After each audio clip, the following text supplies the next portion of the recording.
The Islamic world, with a population exceeding 1 billion and vast natural and cultural resources, has great potential to create economic progress. However, despite having abundant resources, these countries still face issues of poverty, economic inequality, and high unemployment rates. For example, these Islamic countries only contribute around 8% to global GDP. This shows a significant gap between potential and reality. The question is, why do these Islamic countries, which have a strong foundation in Islamic economics, still face economic imbalances? These countries actually need an effective organization that can coordinate efforts to empower the Islamic economy. It needs to be a platform that drives systemic change and integrates Islamic principles into the modern economy. Perhaps many do not know that there is an organization that can play an important role in this effort. It consists of 8 Islamic countries, including Malaysia, which is currently working to restructure the Islamic economic strategy. So, in this video, we will look at the great potential of the Islamic economy and how it can drive global economic change. Keep watching. Islamic countries need to regain their status as a global economic power to create a more just and ethical economic system. The conventional financial system often ensnares Islamic countries in imbalance, with widening wealth gaps, uncontrolled inflation, and burdensome debt. The rich continue to enjoy wealth, while the poor remain trapped in poverty without fair opportunities. During the Islamic Golden Age, 8th to 14th century, the Islamic world was once a center of trade, science, and culture. Cities like Baghdad and Cordoba became economic hubs, attracting many traders and scholars from various cultures, with Islamic principles emphasizing justice and integrity as their foundation. Today, although Islamic finance continues to grow with the presence of Islamic banking institutions, takaful, and Sharia-compliant investments, Islamic finance is merely one of the economic sectors, namely capital. This is because to implement Islamic economics comprehensively, the 4 main factors of production in the economy must be corrected according to Islamic teachings, namely land, labor, capital, and entrepreneurship, also involving digital implementation in this modern era. The global economy is now mostly controlled by the wealthy elite, who monopolize resources and economic opportunities. If we refer to the definition of economic status in Malaysia, there are 4 main categories: T20, M40, B40, and the negative category that is often overlooked in economic discussions. This negative category refers to individuals or families who not only do not have sufficient income, but are also trapped in a cycle of extreme debt and poverty. The dominant capitalist economic model at this time is very strong, but it tends to neglect the lower classes, causing a persistent imbalance.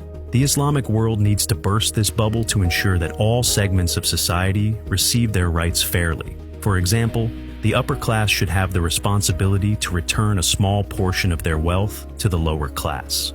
This effort can help lift those in the negative category out of poverty. Here is where the Islamic economic structure can play an important role through instruments such as zakat, providing interest-free financing and ensuring a more equitable distribution of wealth through waqf and hiba. This is why the Islamic world urgently needs an organization that can serve as a bridge in strengthening the economic system, particularly in adapting to digital technology. Realizing this need, on June 15, 1997, an economic cooperation organization involving 8 Islamic countries, known as D8 or Developing 8, was established. It involves the countries of Bangladesh, Egypt, Indonesia, Iran, Malaysia, Nigeria, Pakistan, and Turkey. D8 is not just a regional alliance, but a global platform that respects its members' relationships with other international organizations and aims to create a sustainable Islamic economic ecosystem. Countries in the D8 group, including Malaysia, face similar economic challenges, such as inequality and dependence on certain sectors. The reality is that many Islamic countries still rely on primary sectors such as commodity or textile exports, which makes their economies vulnerable to fluctuations in global demand. In addition, several countries are facing pressure due to economic sanctions or political instability that reduce their competitiveness on a global scale. These issues require collective efforts and close cooperation among D8 countries to build a more resilient economy in line with Islamic values. In December 2018, D8 established a strategic partnership with Al Hidayah Group to set up the D8 Creative Economic and Financial Center, D8 CEFC, based in Kuala Lumpur. And on July 23, 2023, the Secretary General of D8 attended the Al Hidayah Group office in Malaysia to sign the Memorandum of Cooperation, MOC. The main objective is to strengthen per capita income and gross domestic product, GDP, through the implementation of the Islamic economic model known as the Gift Economic Principle under the D8 CEFC program. This initiative serves as a strategic step in advancing the Islamic economy among D8 countries. Its main focus includes zakat, waqf, charity, hiba, Islamic finance, halal certification, and digital trade, all supported by an IT platform that facilitates access and accelerates the implementation process in 8 countries. Through this agreement, 3 main branches have been established to realize a robust Islamic economic vision. First, the D8 Foundation Malaysia. This foundation, or D8 Malaysia Foundation, D8MF, acts as the main center that produces Islamic economic philosophy, doctrine, and products to be applied on the D8 Mosque platform. D8MF also plays an important role in implementing social development programs or social development goals, SDG, as recommended by the United Nations. All proceeds from donations, profits, or business expenses will be redirected back to the local community in collaboration with the mosque to identify and meet their needs. From here, the D8 Mosque platform was born. Second, D8 Mosque Platform. This is the main digital project of D8 CEFC, which carries the vision of shopping, trading, and worshiping. This platform connects 3 main communities: individuals or users, businesses, and authorities such as government bodies. Through D8 Masjid, every expenditure or income from businesses will be redirected for the development of the local community, in collaboration with the D8 Malaysia Foundation and mosques in the area. This explains why this platform is named D8 Masjid, while also conveying the main spirit of this platform. In addition, D8 Masjid also utilizes technologies such as artificial intelligence, blockchain, and e-commerce to enhance connectivity and empower economic activities. Third, the World Islamic Center of Excellence, or WICE. This is the headquarters of D8 CEFC, located in the D8 CEFC complex in Ampang, Kuala Lumpur. This project is expected to be completed within 5 years with an estimated development cost of 900 million. This complex will serve as a training, research, and trade office hub connecting D8 countries, making it a key reference center for innovation and Islamic economic development. Therefore, with the above model, it aims to reduce the economic gap by providing purchasing power to those in need. This strategic step demonstrates Malaysia's role in contributing to sustainable Islamic economic growth for D8 member countries. In addressing the issues of poverty and economic inequality, Malaysia brings the experience of zakat and grant management that has successfully reduced the poverty rate by around 5.6%, much lower than other D8 countries.